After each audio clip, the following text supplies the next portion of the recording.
All right, so today what we want to do is we're archiving and putting together the story of the dog communicator, and we're going to talk a little bit more, get a little bit more in depth regarding James's very unique style of dog training called the H12-11. Is that right? Yes, sir. That's it, Carlos. Okay, so basically what I wanted to do is get more in depth regarding how you came up with that philosophy, as well as, what does it mean and how is it different from everything else that's out there with a little bit more of a substantial background into it. And then as we uncover that, then later on what we'd like to do in future episodes is demonstrate that for new prospects, as well as have this stuff archived for your current customers and members that have actually worked with you one-on-one, so they'll have something that they can refer to. This is kind of like the next best thing. So, James, if you wouldn't mind, just quickly, your information is displayed right there, but if you wouldn't mind quickly introducing yourself for the people that may not know who you are and what you do, as well as how to find you. Sure, Carlos. Thank you for having me today. I just want to say thank you for all your help in helping this company grow. You've been a staple to that, and we appreciate it. My name is James Taylor. I'm from Bay Area Family Canine Training. I can be reached at 510-714-6641, or you can come to our website at www.bayareafamily, the letter K, the number 9 .com, or you can email us at bayareafamily, the letter K, the number 9 @gmail.com. Any one of those places. We're located in Fremont, California, about 2 blocks away from the DMV over here. So James, how'd you come up with the H12-11? What does it mean? What does that stand for, if you don't mind? And what is that style of dog training, if you don't mind elaborating a little bit on the philosophy? Sure. H12-11 is a training system that we put together over the years of my experience working with dogs, different training. There's all kinds of different training styles and methods. You can categorize it, kind of sum it up into a couple of different ways. You have what they call old school, and then you have what they call purely positive, and everything in between. and the way I was taught, and a lot of other people, we're taught old school. Go ahead, Carlos. No. By the way, on that, who did teach you? Did you have a lot of mentors, or just one major influence, or just you kind of got a combination of a whole different bunch of people that helped inspire your training philosophy? Yeah. It was definitely a whole bunch of people that inspired it. A whole bunch of people that inspired it. Old school training was developed, let's say, by the most notable source, which is the Germans, right? And that's kind of where everything, the dog training, originated, right? And then you have what you call these other people, which is purely positive, right? And these two worlds, let's call them two worlds, right? There's two different worlds, and they're complete polar opposites, and they're kind of at war with each other. Neither one of them wants to give the other one any credit for anything the other one is doing. Yeah, always. Right. Yeah, a wise man once told me the only thing two trainers have in common is that the third one's doing it all wrong. so wise guy always. told me that. But H12-11 is just a culmination of all the training that I've went through. I was trained on old school, started with my dad, right?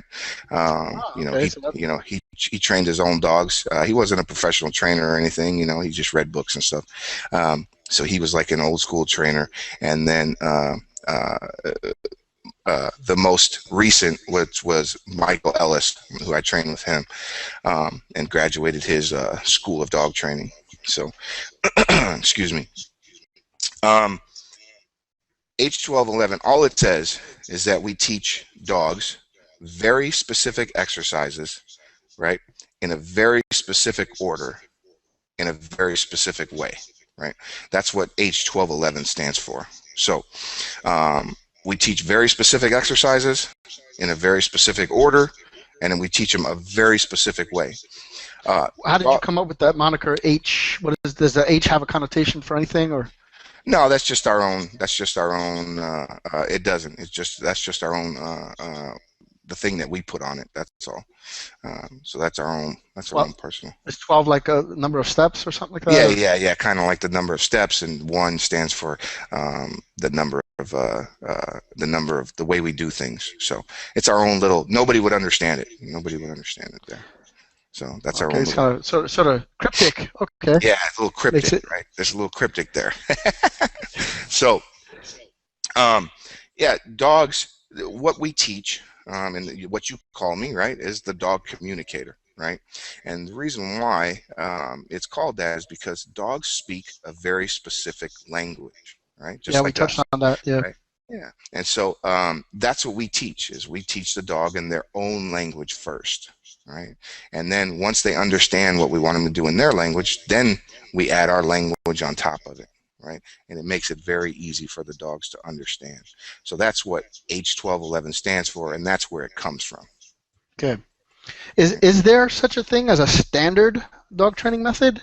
And if so, what is it? So if there's not, I guess just forget that second half. But is there Yeah. sort of a standard dog training method that's kind of well known or Um, something like I don't think necessarily a standard dog training method. I mean, there is there's as we touched on before, there's so many people that uh, say they're dog trainers, or so many different training styles and training methodologies. You know, there's like I said, there's old school training, and then there's purely positive training, and then there's everything in between. So there's all kinds of training styles and methods that have arisen, over the years. But that? as far as a standard kind of training, I would say, not touching on it, but pretty much everybody starts out in basic obedience, if that makes sense, right? What Down, i- what sit, i- what is that? Yeah. yeah, Okay. Yeah. That's what I was yeah. getting to. Down, sit, heel, stay, come. Those basic 5 commands, right? That's basic obedience for your dog. Are those basic commands something that you would consider essential, something that people should start with, or is there something even more basic before that that you think people are missing out on? Um, yeah, I think that they're definitely missing out on something. There's something else that they should start with, for sure. Most What is people, that? and let me just say this: most people start out with, they tell their dog sit, sit, and they raise their hand or do something else, right? Or they say down, down, they put their hand on the ground, right? Or they start telling their dog, Charlie, come, Charlie, Charlie, come, right? That's the way most people start out with their training, right?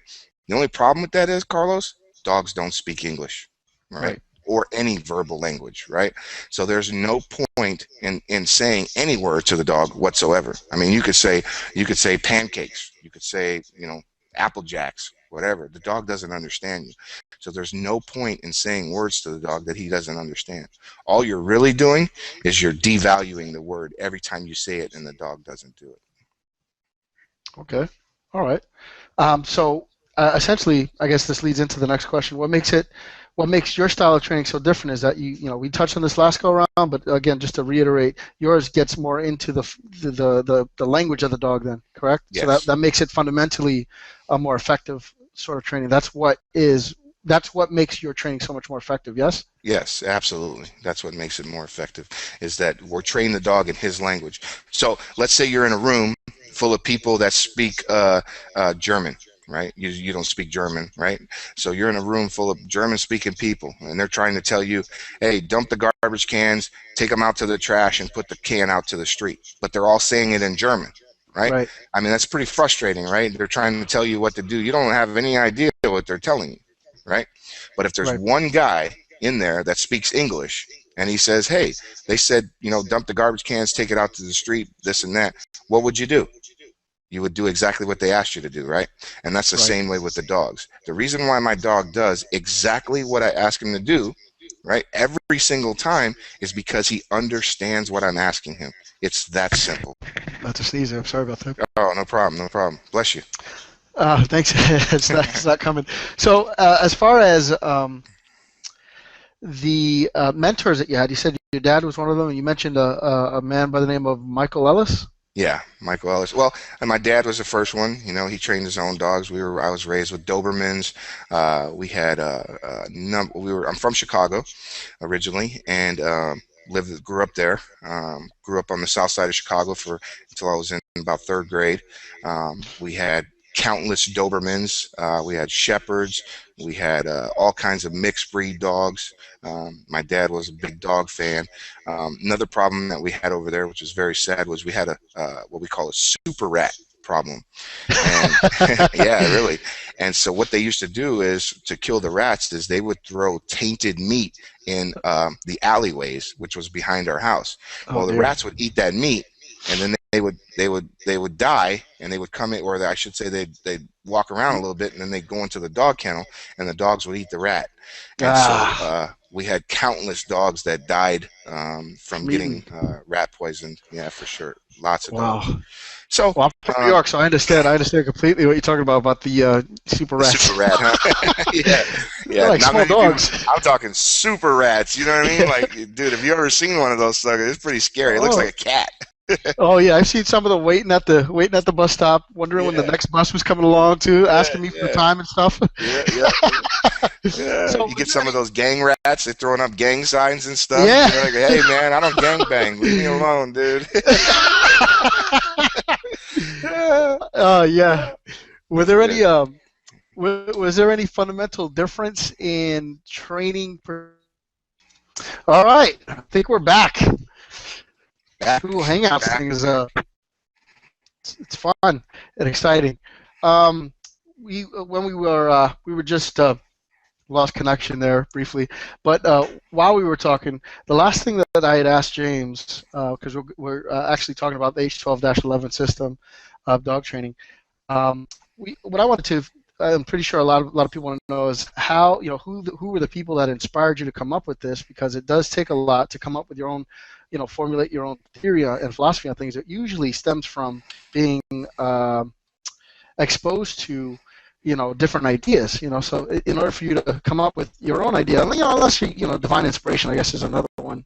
But it sounds like you had a lot You of give a lot to that one. yeah, but it also sounds like you had some people along the way to help you with formulating your ideas. And I wanted to talk just briefly about that, if we would. So your dad was one of them. He was the original. He was the one who got you started on your path to dog training. Right. Um, what was the who were some of the other inspirational folks that got you to come up with your own ideas regarding dog training? Well, the other one, I trained my own dog out the years, reading books, this and that.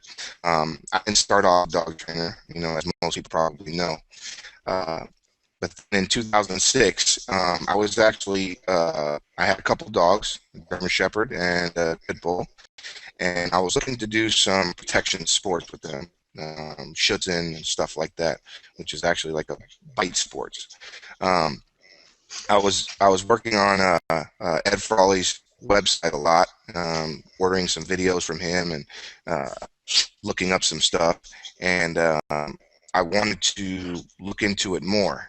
And then so a friend of mine recommended a certain individual. His name is Gene Cunningham from American Canine Institute. So upon meeting with Gene, I called him and we met for some coffee and we were talking. I told him what I wanted to do. uh, Gene, he didn't want to just teach me how to train dogs to bite, right? He wanted to teach me the whole, how to train dogs, period. Right. Um, Gene is what most people would call an old school trainer. Um, Was that what his you had learned fundamentally at first? Was the how to get your dog to be like a guard dog? Was that one of the first types of training that you That's that what I you were versed wanted in? to learn. No, no, no. That's one of Ah, see, the that's things I important. That's want. like the karate Yeah, master. yeah, yeah, Before you yeah. learn how Right. to hurt someone, you have to learn how to heal. Yeah, right. Yes, I So take. yeah, and so so we talked a couple of times, and it was at the time I had the option. I had more time on my hands than I knew what to do with. So I said, you know what? I'll go ahead and give this a try. And so I signed up for an apprenticeship underneath Gene and Gene Cunningham and Bob Vance, who was the master trainer, and he was out of Dixon, California. Um, and I begun my apprenticeship underneath those guys. Their methodology or philosophy is praise, correction, motivation, balance. So that's That's their philosophy there. Generally, it's that they don't use food or anything like that. So Yeah, that's our. I've typically seen a lot of dog trainers use reward like treats as Uh-huh. rewards to help with Yeah. training. That's not something that you currently do, right? Well, yes, I do. Oh, We okay. use food to motivate to learn, not to say your dog needs a treat for everything you ask him to do, right? So a lot of people that use food, they don't know how to use food. Food is used as a reward, not a bribe, right? And that's where a lot of people, that's why dogs won't do what you ask them to do unless you have a piece of food, right? Because people have continually bribed that dog, and then when the dog's not hungry, he says, "Well, I don't need that food." Right, so he doesn't Right. do it. So very different, right?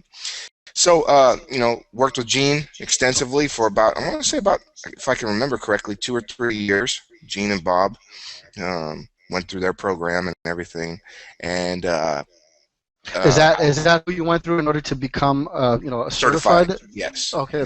yeah, yeah. I did my first certifications underneath them. Yeah, So and then just to touch on this, a lot of people don't realize that a good dog trainer, generally speaking, goes through schooling, goes through formal training, and obviously you did as well. And I know I've come across a few dog trainers that are like, well, I just know how to train dogs, and that's really differentiator because the professionals, a person who has been mentored and gone through some schooling is far more capable of getting into the psychology of animals, and I think they're far more because they go through a formalized, rigid training, which is basically it comes out a lot in your training. I've seen the people that have worked with you always uh, talk about how you've helped them, and I basically did want to interview with one of your somebody that's worked with you today even, and he mentioned the fact that it's worth it,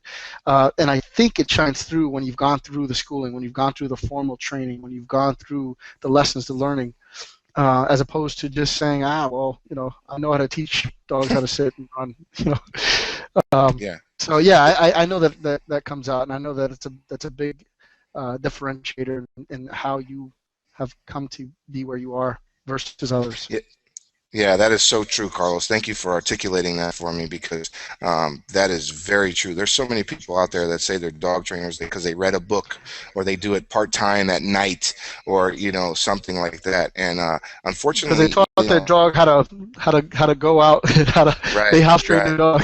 Yeah, or it's one dog. Yeah, exactly, right. So, and that's a good start for them, by far. But there's a lot of work to do that goes into dog training. So that was my first Right. certifications, 1 year apprenticeship underneath Gene Cunningham and Bob Vance, and of course, like I said, I stayed with them for a number of years after that, and then.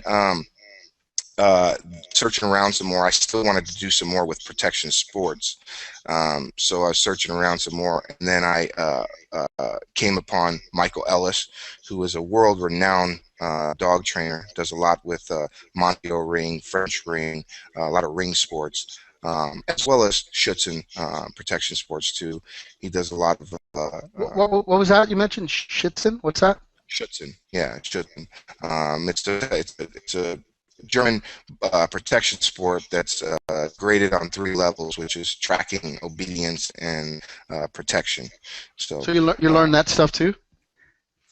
yeah, yeah, we sure did. Yeah, we learned with Michael. I signed on him. I graduated his school. I want to say his school was roughly. I did all of his classes. I don't know. Maybe it was 10 weeks, somewhere around there, 10 weeks or so of school. His school was located in Fairfield, California, so I had to commute there Monday through Wow. Friday, and then I did a couple of weekends there as well. Wow. Um, Okay. So you did yeah, an apprenchip with him. That's yeah, yep. okay. Is there, I guess I'm pretty sure along your journey, along your travels, along your interactions with people, is there, I'm curious, and I would suspect again that maybe other people are. Have you ever gotten wrong information? Like, not you don't have to name names or anything, but have you ever come across anybody that's trying to teach you something that you come to your own conclusion that's they were just completely flat out giving completely wrong information? Giving information, or they got information from somebody that was wrong. Once you? Well, Um, maybe one or the other. Maybe I guess what I'm wondering is there tutelage out there or training that's out there that maybe your clients have come across or maybe you've heard of or maybe you were learning from that that's just completely wrong, that completely goes against actually effectively training dogs? Have you ever oh come yeah, across that? Or, yeah. yeah, I've come across that. Yeah, definitely. Who, Yeah, was I it mean, somebody you that hear trained you, or do you get this normally from your clients that actually end up working with you? mostly from my clients that end up with me. They came from, somewhere, some of the lower end, training The Walmart places and training. stuff like. Yeah. Yeah, yeah, exactly. I didn't say it, you did, just by the way. So Yeah, no, I know. The quote unquote, and Walmart doesn't do dog training. I don't yeah, think anyway. So that's why I no, no, mentioned them.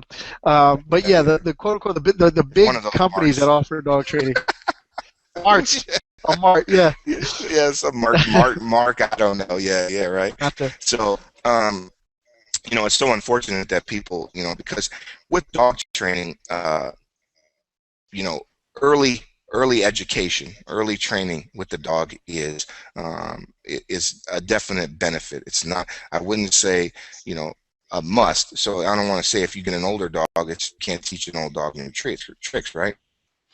All right, so James, the last thing that what we heard you talk about was the erroneous information that might be going around. So if people want the right information, they should definitely come check out the H12-11 system. Um, and I'm pretty sure that the Carlos, people watching, mhm, Carlos, the proof is in the pudding. always, always the Always, case. right? The proof is in the pudding. You know what I mean? So, So, and again, I'm pretty sure that the people watching probably want to see some more of the actual H12-11 in action.